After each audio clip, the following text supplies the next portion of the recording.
میخوام تو یه دقیقه بهتون بگم که زاگرس چجوری به وجود اومده. زاگرس شکویی که 1600 کیلومتر طولشه و از میناب تو هرمزگان شروع میشه تا دریاچه وان ترکیه ادامه داره. ادامهش تو عراق و ترکیه هستش.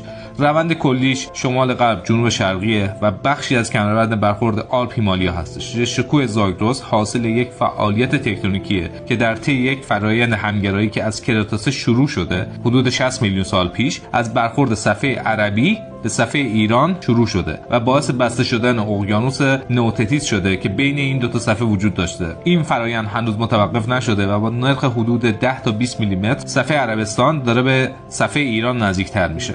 در طول 56 میلیون سال روند کوهساری زاگرس که پشت سر گذاشته حدود 50 تا 85 کیلومتر از پوسته زمین کوتاه شده و تبدیل به ارتفاعات این کوهستان شده. این کمربند کوهساری به خاطر داشتن چین‌های بزرگ و منظم و جوان و ذخایر هیدروکربنی به عنوان یکی از بزرگترین ایالت‌های هیدروکربنی جهان شناخته میشه. به طور کلی 7% ذخایر هیدروکربنی دنیا توی منطقه است. دفعه بعدی که میرید زاگرس و از طبیعت فوق‌العاده‌اش لذت میبرید، میدونید که با چه فرآیندی این کوهستان عظیم ساخته شده. اگه به زمین شناسی علاقه‌مندین، میتونید بقیه پست‌های من رو ببینید.